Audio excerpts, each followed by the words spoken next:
अस्सलाम वालेकुम। Hello students, welcome back to Nisha academy maths hub Goa board. जी हाँ, exclusive channel for only Goa board students. आज हम देखेंगे क्लास 10th मैथ्स लेवल 1 के स्टूडेंट्स के लिए बाकी के थोड़े क्वेश्चंस, पूरा तो नहीं बट मॉडल क्वेश्चन पेपर के हम थोड़े क्वेश्चंस देखेंगे आज, जो कि question number 17 to question number 29। क्योंकि क्या हो जाता है, अगर मैं सारे क्वेश्चंस एक वीडियो में डाल दूं तो बहुत ज़्यादा बड़ा वीडियो हो जाएगा, बहुत लॉन्ग वीडियो हो जाएगा। एंड आई नो कि मुझे मतलब एक्सपीरियंस है खुद से भी और मेरे स्टूडेंट्स से भी कि वो कहते हैं कि बहुत ज़्यादा बड़ा वीडियोस हो तो बोर हो जाता है देखने, राइट। तो इसलिए मैं चाहूँगी कि मैं शॉर्ट ही वीडियोस मतलब बनाऊँ। सो इसलिए थोड़े क्वेश्चंस हम करेंगे आज 17 टू 29 और बाकी क्वेश्चंस हम अगली वीडियो में करेंगे, ठीक है। सो लेवल 1 के लिए, और अगर आपको इसके पहले के मल्टीपल चॉइस क्वेश्चंस चाहिए तो उसका वीडियो ऑलरेडी अपलोड हो चुका है, लिंक आपको डिस्क्रिप्शन बॉक्स में मिल जाएंगे, ठीक है। और लेवल 2 के लिए भी अपलोड हो चुका है, लेवल 1 और लेवल 2 दोनों के मल्टीपल चॉइस क्वेश्चंस अपलोड हो चुके हैं। चलिए अब आगे हम करते हैं क्वेश्चन नंबर 17। अब हम डिस्क्रिप्टिव देखेंगे, जहाँ पे आपको राइटिंग मतलब लिखना है, आपको स्टेप बाय स्टेप आपको करने हैं चीज़ें ताकि आपको उसके मार्क्स मिले, ठीक है। So let's begin. So question number 17. Find whether the following pair of linear equation is consistent or inconsistent. ठीक है, तो सबसे पहले ये चीज़ आप समझ लीजिए कि कंसिस्टेंट और इनकंसिस्टेंट का मीनिंग क्या है। कंसिस्टेंट यानी कि जहाँ जिन पैर ऑफ इक्वेशंस को अगर सॉल्यूशन हो तो हम कहते हैं वो कंसिस्टेंट है, ठीक है। तो जैसे कि हमने देखा है कि अगर इंटरसेक्टिंग लाइंस हो, ठीक है, तो एक सॉल्यूशन होता है तो वो कंसिस्टेंट हो गया, ठीक है। फिर आपका जो ये होता है कोइंसिडेंट लाइंस होती हैं, उनमें इन्फाइनाइटली मैनी सॉल्यूशंस होते हैं, राइट। तो वो भी कंसिस्टेंट है, मतलब जिस पैर ऑफ इक्वेशंस हो अगर आपको सॉल्यूशन मिल जाए तो वो कंसिस्टेंट, और अगर सॉल्यूशन नहीं है तो वो इनकंसिस्टेंट। तो सीधी सी बात है, इनकंसिस्टेंट मतलब अगर आपकी लाइंस पैरेलल हो तो, राइट। और हमें रेशियोज तो पता है, हमने लास्ट वीडियो में भी देखे थे एमसीक्यू की, मैंने आपको रेशियोज वो बताए थे कि कौन से रेशियोज से हमें पता चल जाता है कि लाइंस कैसी हैं, पैरेलल हैं या फिर इंटरसेक्टिंग है या कोइंसिडेंट है। सो उन्हीं रेशियोज के बेसिस पर हम देखेंगे कि अगर ये लाइंस आपकी पैरेलल आ गई तो ऑब्वियसली सोल्यूशन नहीं होगा, है ना, तो वो इनकंसिस्टेंट होंगी। और अगर सोल्यूशन रहा या मतलब कि यूनिक सॉल्यूशन आ गया या इंटरसेक्टिंग लाइंस आ गई या कोइंसिडेंट लाइन आ गई तो फिर वो कंसिस्टेंट होंगी। तो चलिए हम देखते हैं उसी तरह जिस तरह हम यूजुअली देखते हैं रेशियोज के बिहाफ पर। सो गिवन 4x + 3y - 1 = 5, ठीक है। तो इसके पहले सही से हम लिखेंगे, इसको सॉल्व करके 4x + 3y 5 + 1 हो जाएगा 6, okay. And 12x + 9y = -18, okay. सो यह हम लिखेंगे a1 जो है वो 4, b1 है 3, c1 है 6, a2 है 12, b2 is 9, c2 is -18, ठीक है। सब चेक करते हैं। a1/a2 यानी कि 4/12, 1/3। नेक्स्ट b1/b2 3/9 यानी कि 1/3, ओके। और c1/c2 6/-18 यानी कि -1/3। तो क्या मिले आपको रेशियोज? जी हाँ, a1/a2 = b1/b2 not equal to c1/c2। और ये कब होती है, सिचुएशन कब पॉसिबल होती है? जब लाइंस आपके पैरेलल हो, right. It means therefore no solution, hence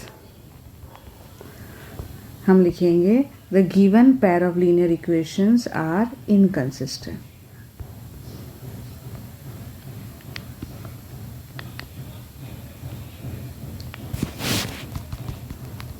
No solution. Hence, the given pair of linear equations given pair of linear equations are inconsistent. ठीक है, तो याद रखिए कंसिस्टेंट कब होगा, जब आपके सॉल्यूशन होंगे। तो कौन सी केसेस में, यूनिक या फिर आपकी जो कोइंसिडेंट लाइंस होंगी तभी वो ये होगा, ये कंसिस्टेंट होगा। ठीक है, सो ये तो हो गया। नेक्स्ट क्वेश्चन देखते हैं, चलिए। In the given figure a circle touches the side DF of triangle EDF at H and touches ED and EF produced at K and M respectively. If EK equal to 9 centimeter, calculate the perimeter of triangle EDF. ठीक है, सो सबसे पहले देखिए perimeter of triangle EDF calculate करना है, यानी कि हमें ED चाहिए, DH चाहिए, EF चाहिए, राइट। तीनों भी हमारे पास नहीं है, बट हमारे पास कुछ चीज़ें मतलब है, सर्कल्स के ऊपर के हमें कुछ चीज़ें पता हैं, टेंजेंट के ऊपर की कुछ चीज़ें पता हैं। ठीक है, तो जैसे कि अगर मैं ध्यान से देखूं, ई जो ई के और ई एम, ये अगर मैं देखूं तो ये टेंजेंट्स है ना। ई एक एक्सटर्नल पॉइंट है और ई के ई एम क्या हो गई, टेंजेंट्स हो गई। और हमें पता है tangents from an external point to a circle are equal, है ना। तो हम यहाँ पे लिख लेते हैं, सॉल्यूशन में मैं डाल दूंगी कि E K equal to E M, reason में डाल दूंगी tangents from external point to a circle are equal. ठीक है, और यही रीज़न और भी जगह हमें पता होगा। अब देखिए, अब इसकी बात करें तो देखिए ये दोनों हैं टेंजेंट्स, तो भाई ये दोनों इक्वल हो गए, है ना, ये हो गया। अब मैं इसको हटा देती हूँ। अब आप डी की तरफ ध्यान दीजिए, ठीक है, सिर्फ डी और कुछ भी नहीं, डी के और डी एच की तरफ। तो डी एक एक्सटर्नल पॉइंट हो गया, तो ये एक टेंजेंट हो गई, ये एक टेंजेंट हो गई, तो इसका मतलब D K equal to D H होगा, राइट। अगर डी को एक्सटर्नल पॉइंट मान लें, बाकी सबको भूल जाइए, सिर्फ इसी कंसिडर कीजिए। यहाँ पे डी है आपका, ठीक है, तो देखिए इस तरह से दो आपके टेंजेंट्स आपको मिल रही है ना सर्कल के ऊपर, डी के और डी एच, राइट, डी के और डी एच। तो ये क्या हो गई, ये भी इक्वल हो गई है, राइट। तो इसका मतलब ये भी इक्वल हो जाएंगे। तो मैं यहाँ पे लिख लेती हूँ D K equal to D H, reason हम वही रखेंगे, ठीक है। और यहीं पे मैं लिख लेती हूँ डी के इक्वल, अगर सेम रीज़न हो ना तो आप पहले दो तीन चीज़ें वो जो है लिख लें और फिर ऐसे डाल दें और यही फिर आ जाएगा। और नेक्स्ट और क्या, देखिए अब मैं इसको हटा देती हूँ। अब आप एफ़ के ऊपर ध्यान दीजिए, अगर एफ एक्सटर्नल पॉइंट है तो एफ एच और एफ एम ये भी क्या होंगे, टेंजेंट्स होंगे फ्रॉम एक्सटर्नल पॉइंट, राइट। कुछ किसी पर ध्यान मत दीजिए, सिर्फ एफ पर ध्यान दीजिए। तो अगर एफ एक एक्सटर्नल पॉइंट है तो देखिए ये और ये इस तरह से दो टेंजेंट हो गई सर्कल के ऊपर, यानी कि एफ एच और एफ एम, राइट, तो वो भी इक्वल होंगी, राइट। तो चलिए मैं लिख लेती हूँ यहाँ पे F H equal to F M, reason जो है तीनों के लिए सेम ही होगा, ठीक है। और हम इसको दे देते हैं 1। अब हम जाएंगे पेरीमीटर की तरफ, okay. Perimeter of triangle E D F क्या होगा वो, yes, E D plus D H plus E F, E D plus D H plus E F, ठीक है। अभी देखिए, चलिए ई डी जो है वही हम रख लेते हैं उसको। अभी डी एच जो है ना वो कैसे बना है, देखिए अब डी एच की जो लाइन है वो कुछ इस तरह से, मतलब D H plus H F मिल के डी एफ बना है, राइट। तो मैं उसको तोड़ के ऐसा लिख सकती हूँ, डी एच को डी एफ प्लस ये देखिए D H plus H F, ठीक है, या फिर एफ एच जो भी कह लीजिए, प्लस ई एफ, राइट। अब इक्वेशन 1 से हमें कुछ पता चल रहा है, क्या पता चल रहा है, डी एच यानी कि डी के है, तो मैं डी एच की जगह डी के लिख लेती हूँ, ठीक है। और एफ एच या फिर एच एफ एफ एम है, तो उसकी जगह मैं FM लिख लेती हूँ। ठीक है, बस कुछ नहीं किया मैंने उन दोनों की जगह, क्योंकि वो दोनों इससे इक्वल है ना, तो वही मैंने उनकी जगह ये लिख लिया है।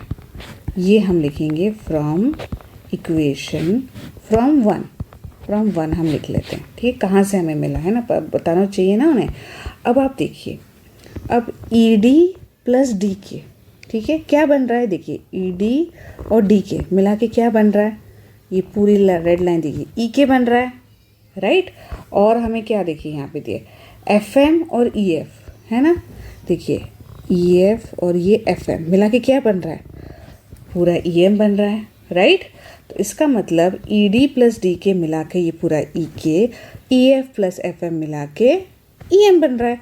तो बस वही मैं यूज़ कर देती हूँ यहाँ पे। सो ये इक्वल टू EK, ये इक्वल टू हो जाएगा EM। अब देखिए मुझे EK दिया गया है सिर्फ, है ना, और कुछ भी नहीं मेरे पास, EK की वैल्यू है। अब मुझे पता है कि EK और EM दोनों इक्वल है। कहाँ से पता चला, यहाँ से, क्योंकि वो टेंजेंट्स है, मैंने पहले ही लिख लिया है ना। सो यहाँ पे मैं क्या लिखूँगी, EK प्लस EK, अगेन इसका रीज़न फ्रॉम 1, ठीक है, इक्वल टू ट्वाइस EK, यानी कि 2 इंटू 9, EK की वैल्यू 9 है ना, सो विच इज़ 18 सेंटीमीटर है तो सेंटीमीटर, यस सेंटीमीटर, ठीक है। Therefore perimeter of triangle EDF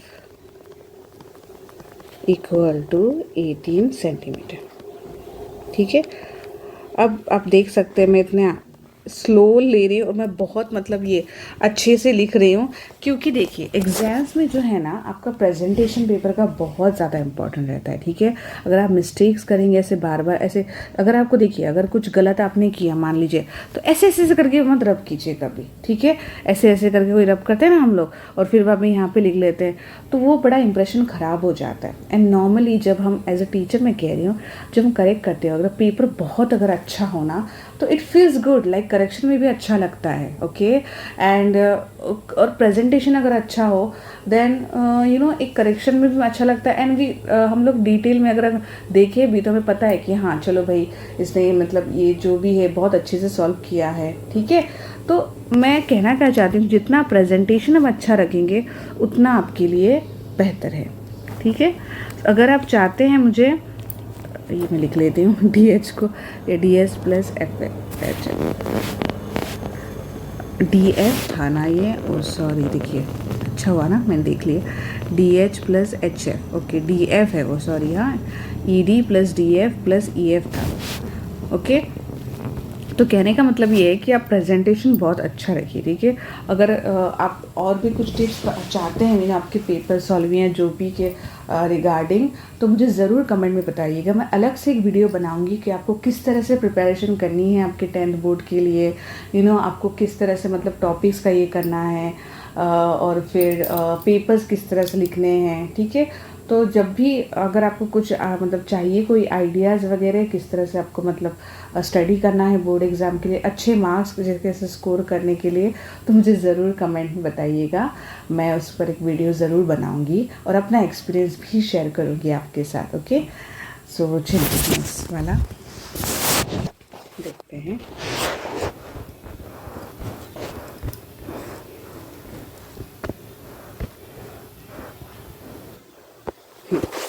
Question number 20. Amita calculates the probability of her winning a lottery is 0.08. ठीक है. If 6,000 tickets were sold, find the number of tickets she bought. So सबसे पहले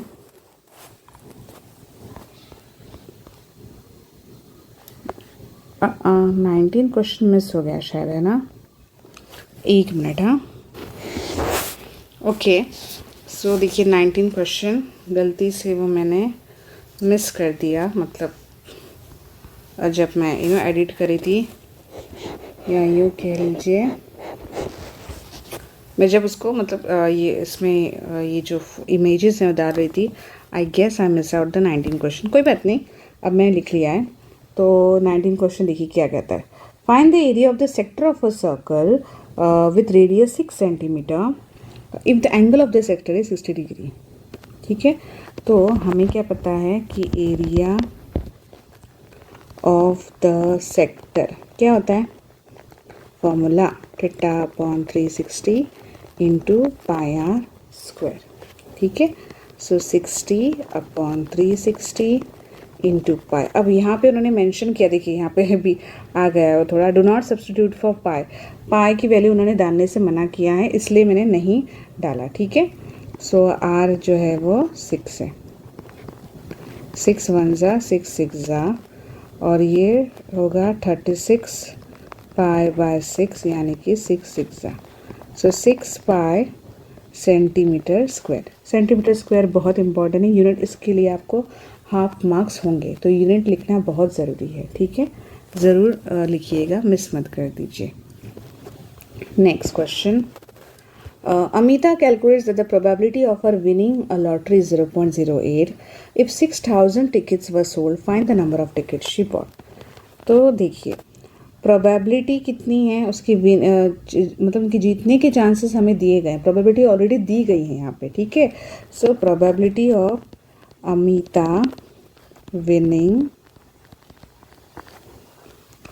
the lottery, ये probability Amita wins the lottery हम लेंगे favourable outcome upon total possible outcome. ठीक है, अब हमें नहीं पता ना कि उसने कितने टिकट्स बोरो किए, यानी कि फेवरेबल आउटकम हमें नहीं पता, सो हम एक्स कंसिडर करेंगे। ठीक है, चाहे तो आप लिख सकते हैं let number of tickets she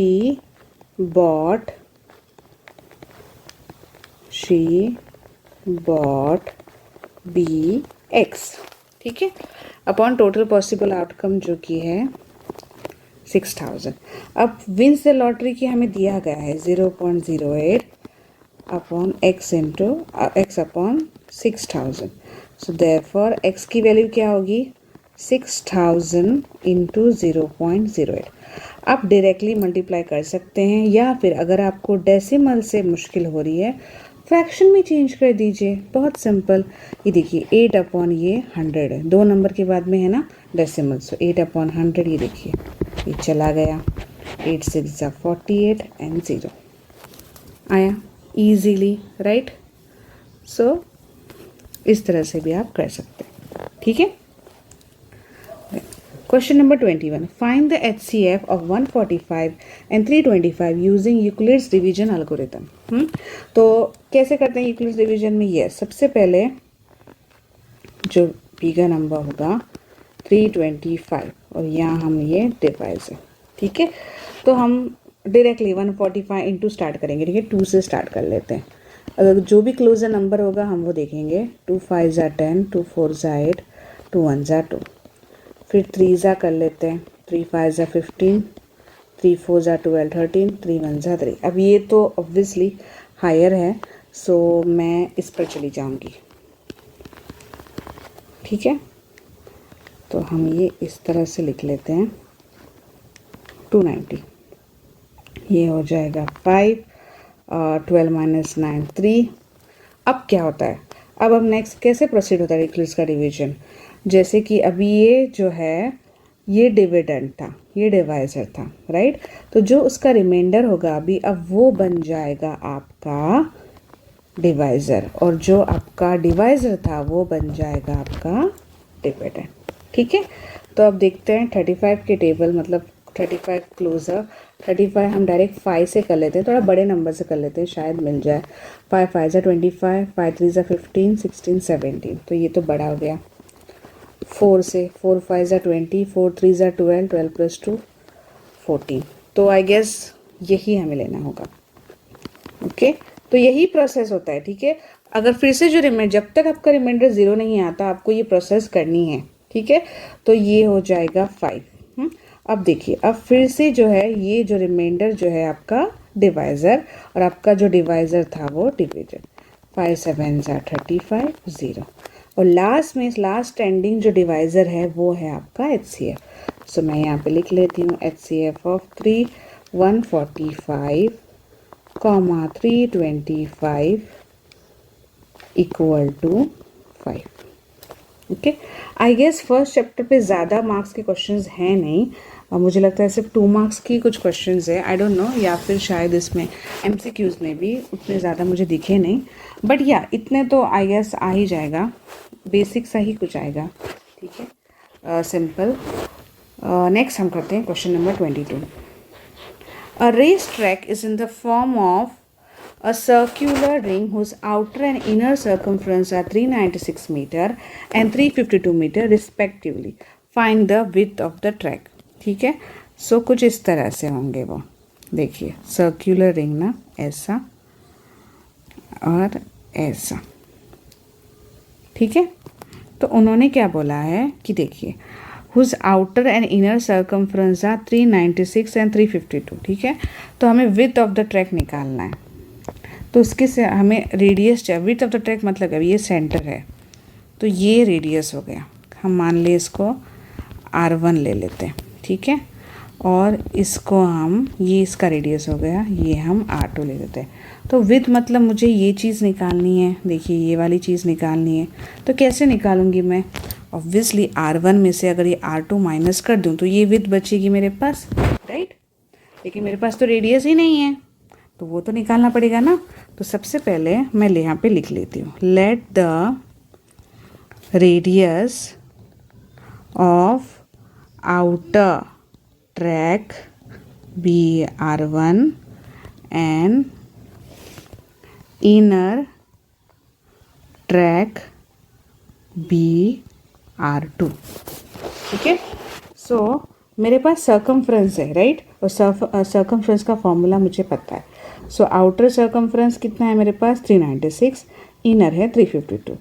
given 2 pi R1 equal to 396 and 2 pi R2 equal to 352।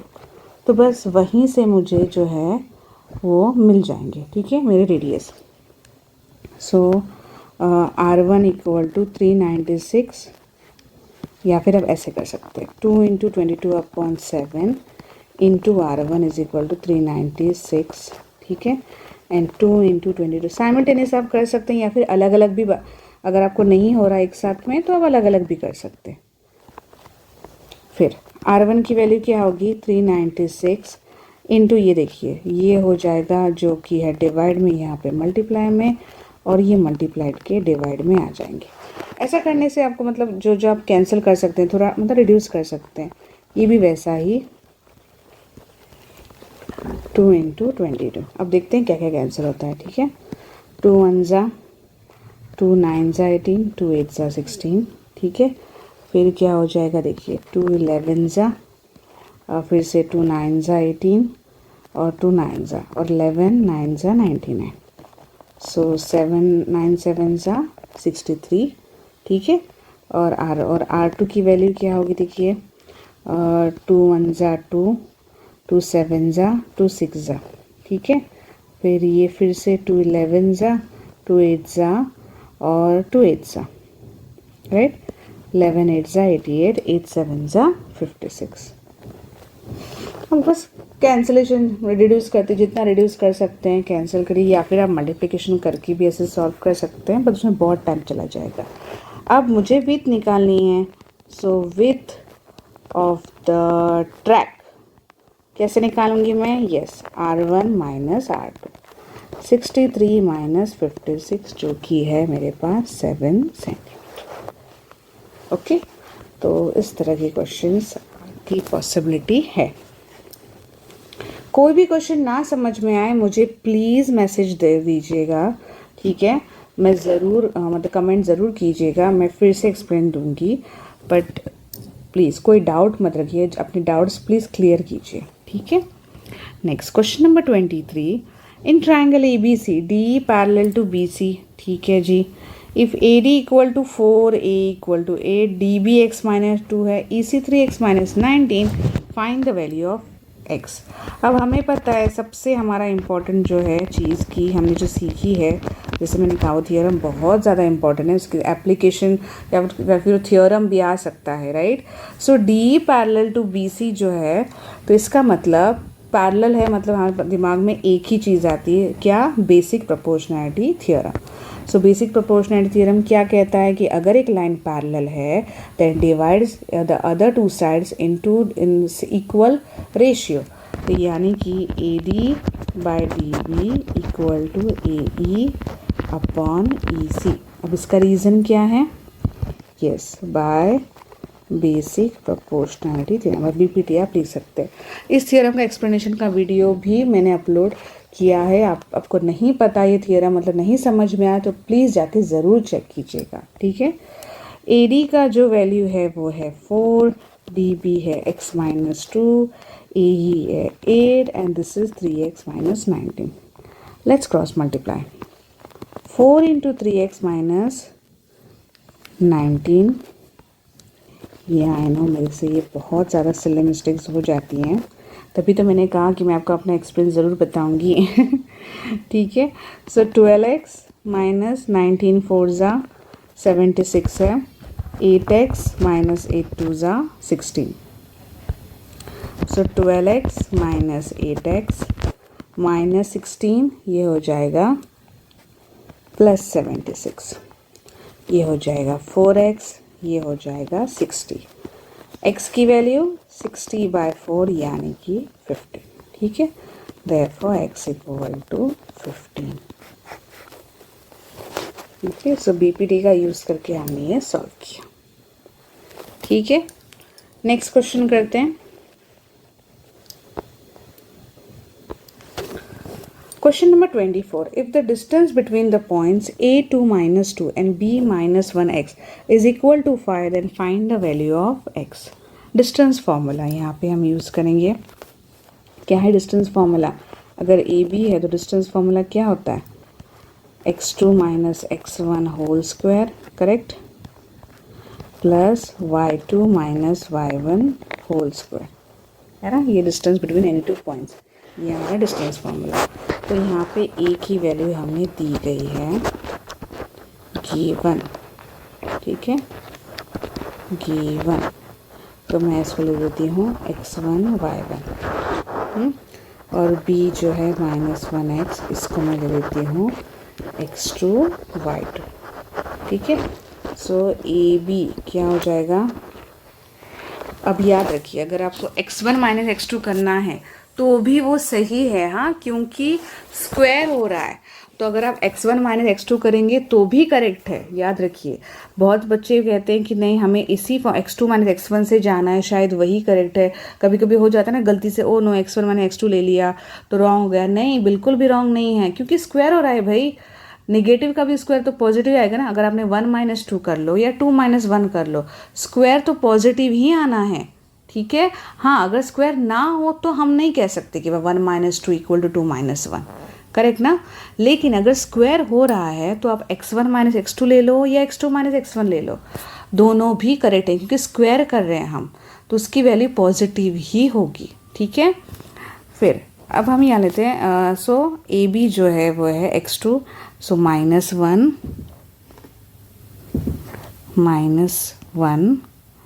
-2 whole square, plus हम क्या लेंगे यहाँ पे x y2 जो है x माइनस ऑफ माइनस, ये हो जाएगा +2 स्क्वायर, ठीक है। इसको थोड़ा नीचे ले लेते हैं। ए बी की वैल्यू हमें दी गई है यहाँ पे, ठीक है, हमें दी गई है it's 5। So 5 equal to this is -3 square plus ये है x + 2 square, squaring on both sides. हमें स्क्वायर रूट हटाना है ना, so squaring on both sides, ठीक है। ये हो जाएगा 25, ये हट जाएगा, तो ये तो -3 का स्क्वायर 9 प्लस दिस इज, हम इसको सॉल्व करेंगे, a + b whole square, a square 2ab यानी कि 4x + 4, ठीक है। 25 को उधर भेज दीजिए और इसको प्रॉपरली अरेंज करके आप लिख लीजिए। सो x² प्लस 4x प्लस 4, ये 9 प्लस 4 हो जाएगा 13, ये 25, ठीक है, -25 equal to 0। Therefore X square plus 4x minus 12 equal to 0, ठीक है। सो ये हो गया क्वाड्रेटिक इक्वेशन। अब इसको सॉल्व करना है, यानी कि -12 आना चाहिए, बीच में 4 आना चाहिए, राइट, सम करके। तो हमारे पास वो नंबर्स हमें पता है कौन से हैं, 6x minus 2x minus 12 equal to 0। यहाँ से x कॉमन लीजिए, क्या बचा, x प्लस 6, करेक्ट, माइनस यहाँ से कहीं अगर आपको नहीं समझ में आ रहा, मैंने आपको ट्रिक बताई है, वो क्या करना है, बिंदास x प्लस 6 लिख लीजिए, 2x डिवाइड बाय x कीजिए, बच जाएगा 2। चाहे तो आप चेक करें, -2x plus into minus minus 2 6 ज़ा 12, वही आ रहा है ना। या फिर आप ऐसे भी कर सकते हैं, 2 कॉमन लीजिए, 2 6 ज़ा 12, x plus 6 x minus 2 equal to 0। Therefore x equal to -6 और x इक्वल टू 2, ठीक है। सो आपके 2 वैल्यूज़ आ गए। नेगेटिव आ सकते हैं, ठीक है, क्योंकि वो कोऑर्डिनेट्स हैं, नेगेटिव ज़रूर आ सकते हैं। डिस्टेंस कभी नेगेटिव नहीं आएगा, वो चीज़ आप ध्यान में रखिएगा, ठीक है। वैल्यूज़ आ सकते हैं, ओके। नेक्स्ट क्वेश्चन करते हैं, question number 25। If P minus 3 2, Q 7 6 and R minus 1 4 are the vertices of triangle PQR and QS is its median, find a area of triangle PQS, ठीक है। तो सबसे पहले देखिए, एक ट्रायंगल है आपके पास PQR, QS है, मीडियन है। अगर QS मीडियन है तो S कौन बन गया आपका, एग्जैक्टली मिड पॉइंट, ठीक है। Median divides into 2 equal parts, तो S बन गया आपका मिड पॉइंट, राइट। तो S मिड पॉइंट से हम, अगर हमें PQS का निकालना है ना, एरिया ऑफ ट्रायंगल PQS, तो हमें चाहिए कि हम उसका पहले S का कोऑर्डिनेट्स निकालें, तभी तो हम PQS फाइंड कर सकेंगे, राइट। तो चलिए हम निकालते हैं इसके कोऑर्डिनेट्स। सो हम लिखेंगे QS is the median of triangle PQR. Therefore, S is the midpoint of PR, ठीक है। मिड पॉइंट फॉर्मूला यूज़ करते हैं S के कोऑर्डिनेट्स निकालने के लिए। तो हमारे पास क्या है, देखिए मिड पॉइंट P और हम किसका यूज़ करेंगे, S निकालने के लिए हम P और R का यूज़ करेंगे, ठीक है। सो S इक्वल टू, देखिए P के -3 -1 प्लस होता है ना, तो -3 -1 हो जाएगा अपॉन 2 + 4 अपॉन 2। फॉर्मूला मैं लिख लेती हूँ यहाँ पे, आपको मिड पॉइंट फॉर्मूला जो होता है वो mid point formula equal to x1 + x2 upon 2 y1 + y2 upon 2, ठीक है। सो यही फॉर्मूला हमें यूज़ करना है। तो मैंने यहाँ पे P और R, क्योंकि PS के लिए P और R का यूज़ करेंगे ना हम लोग, चाहे तो मैं यहाँ पे लिख लेती हूँ आप लोगों के लिए, -3 2, ये है 7 6 और ये है -1 4, ठीक है। सो बस ये हो जाएगा -4 अपॉन 2 और ये हो जाएगा 6 अपॉन 2, जो कि है -2 3। सो आपको वैल्यूज़ मिल गई, इससे लिख लेते हैं, -2 3 मिल गई, है ना। तो चलिए अब हमारे पास, अब हमें क्या करना है, इस ट्रायंगल का हमें जो है एरिया निकालना है, ठीक है। सो कौन सा formula, area of a triangle निकालना है, तो उसके लिए मुझे कौन सा फॉर्मूला यूज़ करना पड़ेगा, जो हमें बड़ा सा, जो इतना लंबा फॉर्मूला में दिया गया है ना, एरिया ऑफ ट्राइंगल, क्या होता है एरिया ऑफ ट्राइंगल? यस, 1/2, ठीक है। x1 y2 minus y3 plus x2 y3 minus y1 plus x3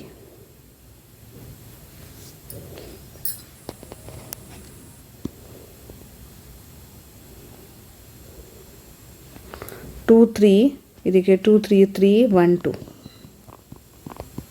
ठीक है। तो ये अब कैसे रिमेंबर करेंगे अगर आपको नहीं समझ में आया तो ये देखिए 1 2 3, तो देखिए 1 2 3, सो 1 अगर हो तो नेक्स्ट पॉइंट्स कौन से हैं उसके? 2 3, ये देखिए ऐसे जाता है वो साइकिल, 1 हो तो 2 3, 2 हो तो देखिए 3 1, और अगर 3 है तो 1 2, समझ में आ रही? देखिए ऐसे अगर 1 है तो 2 3, 2 है तो देखिए 3 1, और अगर 3 है तो 1 2, ठीक है। तो उस तरह से ये साइकिल जा रहा है आपका, ठीक है। सो उस तरह से तो ऐसे आप याद कर सकते हैं, वरना तो फॉर्मूला अगर आपको याद है तो बहुत अच्छी बात है, बट आप ऐसे याद कर सकते हैं। सो एरिया ऑफ ट्राइंगल, अब हमारा ट्राइंगल का नाम क्या है? PQS, okay. सो मैं यहाँ पे इनको नाम दे देती हूँ सबसे पहले ताकि आसानी हो, ठीक है। तो इसे देंगे x1 y1, इसे देंगे x2 y2, और इसे देंगे x3 y3, ठीक है। सो चलिए अब हम स्टार्ट करते हैं। So half into, oh sorry, half into x1 क्या है देखिए मेरा -3, ठीक है।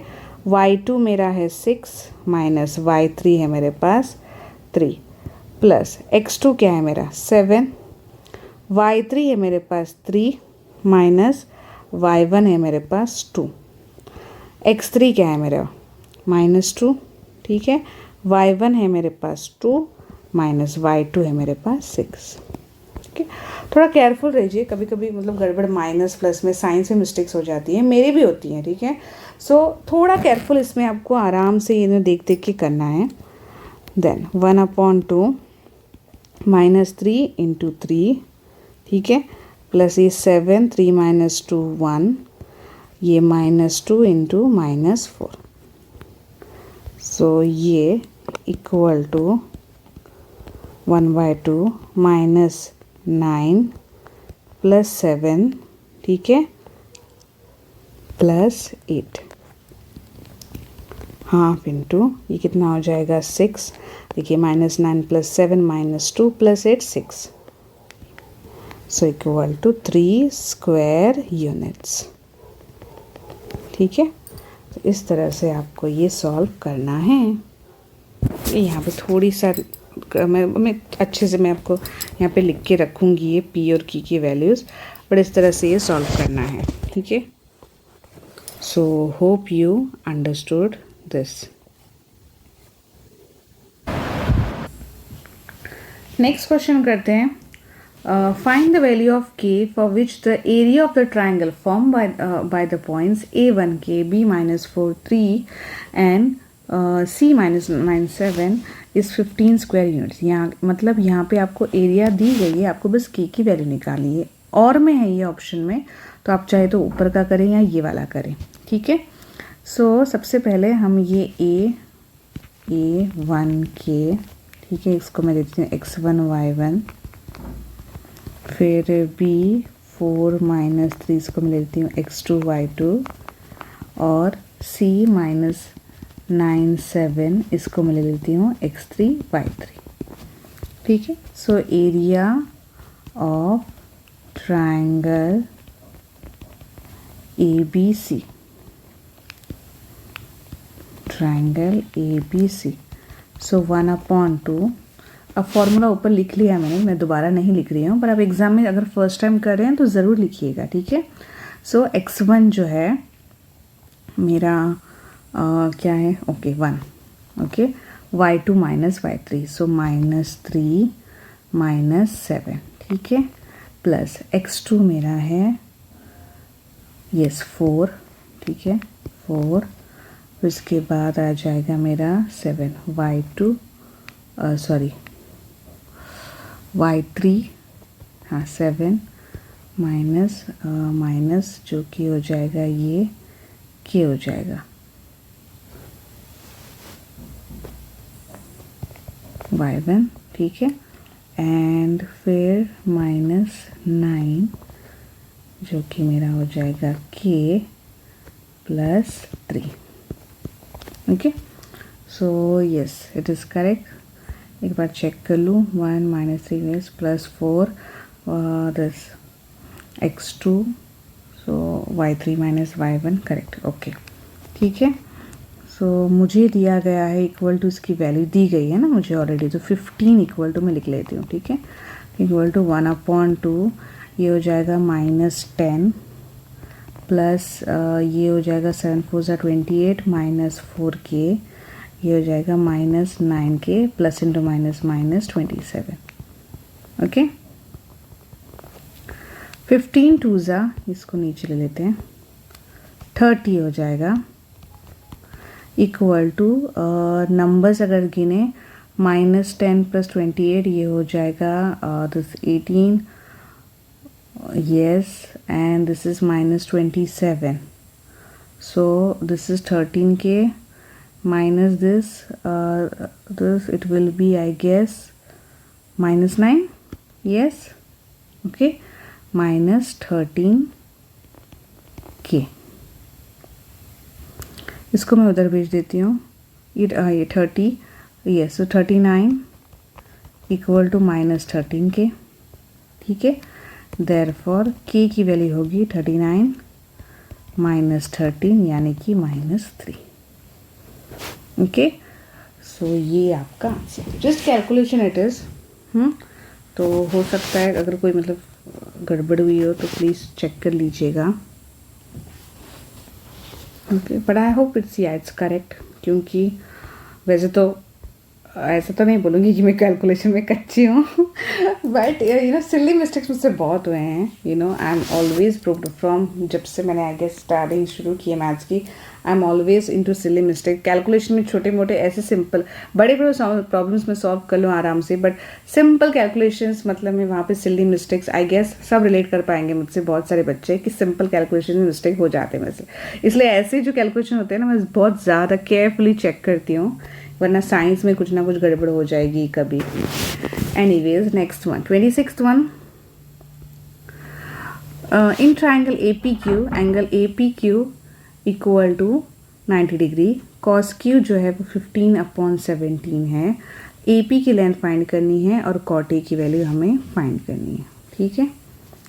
तो सबसे पहले अब देखिए, कॉस क्यू जो है दिया गया है 15/17. तो कॉस क्यू अगर बात करें तो it is what, yes, adjacent upon hypotenuse, right. So इसका मतलब ये QP जो है वो 15k है. ओके, सो लेट QP, क्योंकि रेशियो है ना, सो 15 तो नहीं है वो एग्जैक्टली 15k है. एक कोई भी k आप कोई भी कंसिडर मतलब k कंसिडर कर सकती हैं, कोई भी एक वैल्यू, एक मल्टीपल, क्योंकि रेशियो है वो. एग्जैक्ट नंबर 15 सेंटीमीटर नहीं है वो, हो सकता है वो 15 हो बट नॉट नेसेसरी, ठीक है. तो क्योंकि रेशियो में है तो हम कोई भी एक नंबर मल्टीप्लाई करके उसका वो k आप कंसिडर कर सकते हैं. कोई और नंबर भी मतलब कोई और वेरिएबल भी आप कंसिडर कर सकते हैं.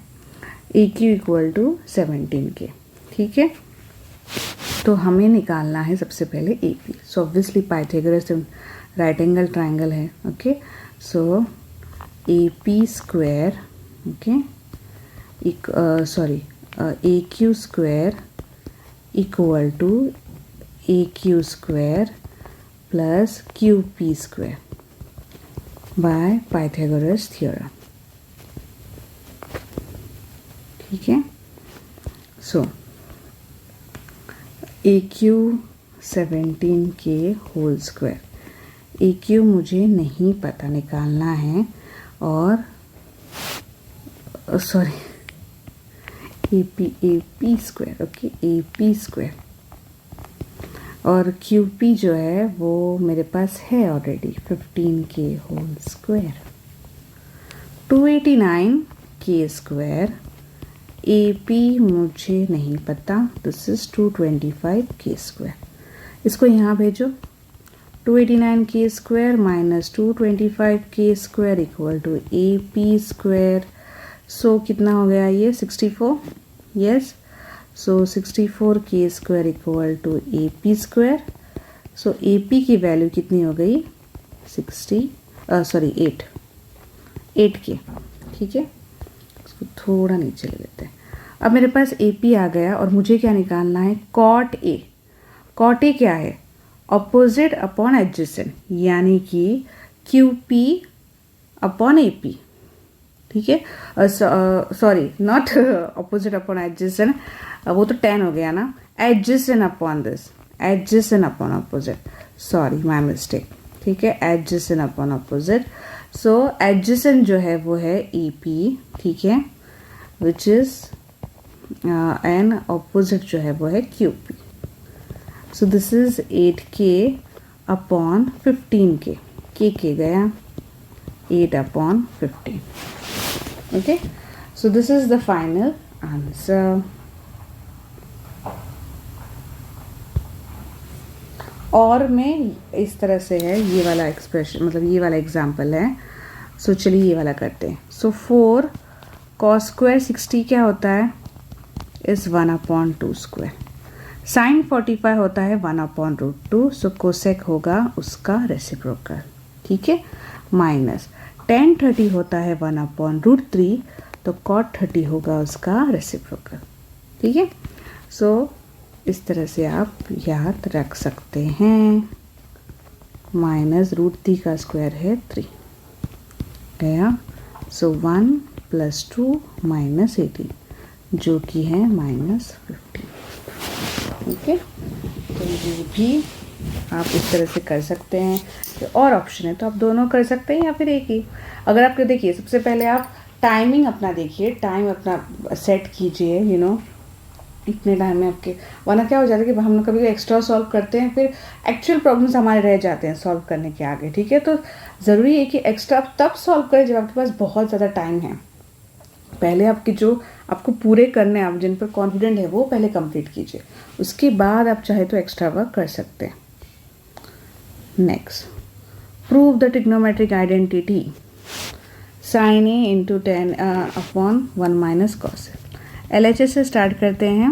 sin a 10a इंटू 10 है 1 - cos a। तो मैंने आपसे कहा था कि कुछ ना समझ में आए तो बस साइन और कॉस में बदल दीजिए। तो इसको sin a upon cos a upon 1 - cos a, ठीक है। मल्टीप्लाई हो जाएगा, ये हो जाएगा साइन स्क्वायर है, कॉस ए नीचे आ जाएगा, ठीक है, -cos। अब साइन स्क्वायर क्या होता है, जैसे कि मैंने बताया था आपको आपकी वीडियो में कि अगर आपको sine square plus cos square की वैल्यू दी गई हो तो साइन स्क्वायर क्या होगा 1 - cos स्क्वायर, ठीक है। आप चाहे तो वीडियो चेक कर सकते हैं, उसमें मैंने बताया है आपको, ठीक है। सो इक्वल टू ये क्या हो जाएगा, a square - b square, a - b a + b upon cos a into 1 - cos a। अगर आपने ध्यान दिया तो आप सोचेंगे मैंने अब ऐसा क्यों किया, मैम 1 - cos स्क्वायर की ज़रूरत ही क्या थी। तो हमेशा मैं कहती हूँ आपको, बहुत सारे मैंने वीडियोज़ में हमेशा कहा है कि रिक्वायरमेंट पे ध्यान दीजिए। मुझे सीके नहीं चाहिए तो मुझे हर जगह सिर्फ कॉस ही लाना है, साइन की कोई ज़रूरत है नहीं मुझे, ठीक है। इसलिए मैंने हर चीज़ को कॉस में चेंज कर दिया, ठीक है। तो ये चीज़ आप हमेशा अपने रिक्वायरमेंट के पर ध्यान देंगे ना तो आपको अच्छा अपने आप आगे के स्टेप्स याद आते, समझ में आ जाए, अच्छा ये करना है, ये करना है, ठीक है। तो इसलिए मैंने सब कुछ कॉस में बदल दिया। तो ये तो आपको ये पता चल गया होगा कि मैंने यहाँ से लिया है ये sine square a plus cos square equal to 1 से, तो कॉस स्क्वायर साइन स्क्वायर की वैल्यू होगी 1 - cos स्क्वायर। अब देखिए ये तो गया, सो 1 + cos a upon cos a। Denominator same है ना, तो इसको हम कैसा लिख सकते हैं, देखिए 1 अपॉन cos a प्लस ये cos A upon cos A, same denominator है ना। तो जैसे हम फ्रैक्शंस में अगर डिनोमिनेटर सेम हो तो हम ऐड कर लेते हैं, तो यहाँ बस उल्टा कर रहे हैं हम लोग, उसको अलग अलग कर रहे हैं, ठीक है। सो 1 अपॉन कॉस ए होता है सीकेंड ए एंड दिस इज 1, और यही आपका RHS है। अब देखिए मैंने यहाँ पे, मेरा पेज ऐसा है तो मैंने इस तरह से लिखा है, आपको बस एक ही लाइन से ऐसे लिखते जाना है, ठीक है, अपने इसमें। अब क्या है कि मैं तो इस पे मतलब ये जो मेरा टैब है तो इस तरह से मैं लिख रही हूँ यहाँ पे, ठीक है। पर आप जब लिख रहे हैं ना, जब एग्ज़ाम में, तो एक ही लाइन से ऐसे सारे स्टेप्स 1 बाय 1 ऐसे लिखते जाइए, ठीक है। Then next one 20. In the given figure, a circle is inscribed in a quadrilateral ABCD in which angle B equal to 90 degree. If AD equal to 23 centimeter, AB equal to 29 centimeter, DS equal to 5 centimeter, हमें find करना है radius of the circle, यानी कि OQ या फिर OP, right.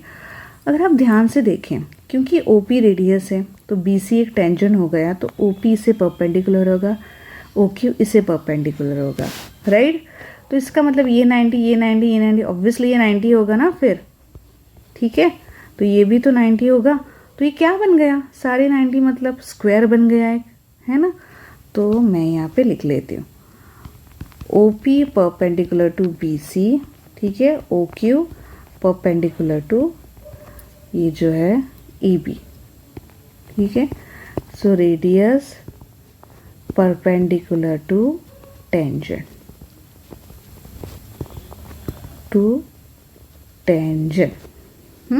तो इसका मतलब ये जो है क्वाड्रिलेटरल, ये पूरा OQBP, ठीक है। Therefore quadrilateral OQBP is a square, क्योंकि सारे एंगल्स जो है ना वो 90 हो गए, ठीक है। अब ये कितने मार्क्स का है, आई गेस 2 मार्क्स का है, तो और भी इतना डिटेल लिखने की ज़रूरत है, समझ जाएंगे वो, ठीक है। इज अ स्क्वायर, तो अगर मैं BQ निकाल लूँ तो वो OQ हो जाएगी, स्क्वायर है ना, तो सारे साइड्स इक्वल है, तो BQ निकालूँ या फिर BP, कोई भी निकालूँ, तो बस एक ही निकालना काफ़ी है, मुझे मिल जाएंगे, है ना बाकी के। अब देखिए, अब D को as a external point consider कीजिए, तो ये जो है दोनों इक्वल होंगे, यानी कि DR इक्वल टू DS होंगे, right. DR equal to DS, तो यहाँ मैं लिख लेती हूँ टेंजेंट फ्रॉम एक्सटर्नल पॉइंट, ठीक है। सो DR इक्वल टू DS मिल गया, है ना। अब देखिए, अब मेरे पास AD है, राइट, मेरे पास AD है, मेरे पास DR है, तो मुझे अगर AR निकालना तो मैं कैसे निकालूं। AD है मेरे पास, AD है 23 सेंटीमीटर, DR है मेरे पास, मिल गया अभी मुझे, क्योंकि DS 5 सेंटीमीटर था ना, तो DR भी, since DR equal to DS, ठीक है। सो अगर मुझे AR निकालना है तो मैं कैसे निकालूं, पूरे AD में से अगर मैं ये माइनस कर दूँ, देखिए पूरे AD में से अगर मैं ये माइनस कर दूँ तो क्या बच जाएगा, रेड पार्ट देखिए सिर्फ, यस एग्जैक्टली AR बच जाएगा मेरे पास। तो मैं यहाँ पे लिख रही हूँ AR is equal to AD minus DR, यानी कि 23 माइनस 5 जो कि है 18 सेंटीमीटर। अब सिमिलरली जैसे देखिए ये है आपका एक्सटर्नल पॉइंट A, तो AR इक्वल टू AQ होगा, क्यों, same reason, tangents from external point, है ना। तो AR equal to AQ equal to, यहीं पे लिख लीजिए 18, again same reason, tangents from external point, ठीक है। तो ये भी दोनों क्या हो गई, दोनों क्या हो गए, सेम हो गए। अब देखिए AQ मिल गया आपको, BQ आपके पास नहीं है, लेकिन A भी तो है, राइट। तो मुझे अगर ये निकालना है, मुझे देखिए BQ निकालूं तो काफ़ी होगा ना, क्योंकि ये स्क्वायर है तो सारे साइड्स इक्वल है, तो OQ तो वैसे ही मिल जाएगा। तो लेकिन अगर मुझे BQ निकालना है तो इसके लिए देखिए AB है मेरे पास, राइट, और मेरे पास अभी अभी मुझे AQ मिला है, तो मैं BQ निकाल सकती हूँ, निकाल सकती हूँ। सो BQ की क्या होगी value, AB minus AQ। AB मेरे पास है 29 if I am not wrong, yes, और ए क्यू है मेरे पास 18 जो कि बन गया 11 centimeter. Therefore O Q equal to B Q equal to 11 centimeter जो कि आपकी रिक्वायरमेंट है। ओके इस तरह से आई नो थोड़ा मतलब समझने में मुश्किल है, पर दोबारा आप अगर ध्यान से करेंगे देखेंगे तो बहुत इजी है, उतना कुछ डिफिकल्ट नहीं है, बस बेसिक्स ही आपको अप्लाई करनी है। Okay then next one, find the median of the following table. तो सबसे पहले हमें टेबल के लिए क्यूमुलेटिव फ्रीक्वेंसी तो चाहिए ना, वो तो निकाल लें, राइट? तो वो निकाल लेते हैं। सो ये है सी आई, ये है फ्रीक्वेंसी और ये है आपकी क्यूमुलेटिव फ्रीक्वेंसी। ठीक है, 0 to 10, 10 to 20, 20 to 30, 30 to 40, 40 to 50। ये कितना है 5, 15, 30, 8, 2। ओके, क्यूमुलेटिव कैसे निकालते हैं? यस 5, फिर आपको ऐड करते जाना है 5 + 15 20, 20 + 30 50। ठीक है, 50 + 8 58, 58 + 2 = 60। तो n कितना हो गया आपका 60, n/2 है 30। ठीक है, हमें क्या क्या निकालना होता है मीडियन निकालते वक्त इसमें? यस मीडियन क्लास चाहिए हमें। तो मीडियन क्लास कौन सा है? तो देखिए n/2 चेक कीजिए, 30 है तो 30 कौन से क्लास में? अब आप बोलेंगे फ्रीक्वेंसी चेक करनी है, बिल्कुल भी नहीं, आप क्यूमुलेटिव में चेक कीजिए। आप ऐसे सोचिए, देखिए 5 तक ना इस क्लास में आएंगे, 6 से लेकर 20 तक इस क्लास में होंगे। ठीक है, 21 से लेकर 50 तक इस क्लास में होंगे। तो कौन कौन आ गया इस क्लास में? 21 से लेकर 30 तक, राइट? तो आपका जो 50 तक, सॉरी, तो आपका तो 30 है ना। तो वो किस क्लास में आएगा? इसमें, क्योंकि यहाँ पे कौन कौन है 21 से लेके 50 तक। Okay, so therefore the median class is 20 to 30। समझ में आया आपको? ऐसे आप ऐसे करेंगे ना तो आपको जल्द से मीडियन क्लास मिल जाएगा, वरना बहुत मुश्किल। अब बच्चे गड़बड़ करते हैं, फ्रीक्वेंसी में देखते हैं, मत देखिए, आप ऐसे सोचिए ना। देखिए 5 तक इस क्लास में, 6 से लेके 20 तक इस क्लास में, 21 से लेके 50 इस क्लास में, 51 से लेके 58 तक इस क्लास में, और 59 60 होंगे लास्ट क्लास में। ठीक है, ऐसे सोचिए। और हमें क्या चाहिए होता है? तो मीडियन क्लास मिल गया, हमें लोअर लिमिट चाहिए होता है ना, कौन है? 20 है। ठीक है, क्यूमुलेटिव फ्रीक्वेंसी कौन सी लेते हैं हम? यस, हम मीडियन क्लास की नहीं लेते हैं, उसके ऊपर वाली लेते हैं, राइट? तो ऊपर वाली कौन सी है? 20। फ्रीक्वेंसी हम मीडियन क्लास की ही लेते हैं जो कि है 30। सो मीडियन का फॉर्मूला क्या है? L + n/2 - CF/F × H in class size. ठीक है, L है आपका 20, 30 - CF है 20, दिस इज अगेन 30। ठीक है, इनटू H क्लास साइज जो कि आप देख सकते हैं 20 - 10 है, कोई भी मतलब सारे क्लासेस की, हाँ, एज 10 ही है। सो 20 + दिस इज 10/30 × 10। सो ये हो जाएगा 20 + 10/3। ठीक है, आप चाहे तो क्रॉस मल्टीप्लाई करके करें, या फिर ये देखिए ये कितना हो जाएगा, 3 × 3 = 9, ओके 1।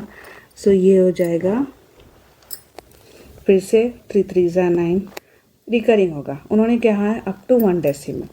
सो 23.3। आपको आगे की लिखने की ज़रूरत नहीं है, अप टू 1 डेसिमल ना, तो यहीं स्टॉप कीजिए। ठीक है, तो इस तरह से आपके ये देखिए, अब इसी को हम ऑलमोस्ट 1 घंटा हो गया हम ये सारे प्रॉब्लम्स करें। तो आप सोचिए, हम अगर बाकी के भी सारे प्रॉब्लम्स मैं ले लूँ इसी वीडियो में, तो आई गेस 2 आवर्स तो वैसे ही चले जाएंगे। तो हम उतना बड़ा तो वीडियो नहीं करेंगे, कोई बात नहीं, हम बाकी के एग्जाम्पल्स जो हैं वो अगले वीडियो में कंप्लीट करेंगे। ठीक है, सो आई होप आपको सारे एग्जाम्पल समझ में आ गए हों। कोई भी मेरे मिस्टेक्स हो गई हैं तो प्लीज़ इग्नोर मत कीजिएगा, मुझे ज़रूर बताइएगा कि मिस्टेक्स हो गई हैं। वैसे तो मैंने ऑलमोस्ट मतलब कहाँ जहाँ जहाँ मुझे लगा था मैंने मिस्टेक हो गई मैंने करेक्शन किया है, बट स्टिल अगर कोई आपको लग रहा है कि मैंने कुछ शायद सिली मिस्टेक्स की हैं, कुछ कोई अगर प्रॉब्लम ना समझ में आए तो मुझे ज़रूर बताइएगा, मैं आपको फिर से एक्सप्लेन करूँगी नेक्स्ट वीडियो में, ठीक है। So thank you and see you in the next video.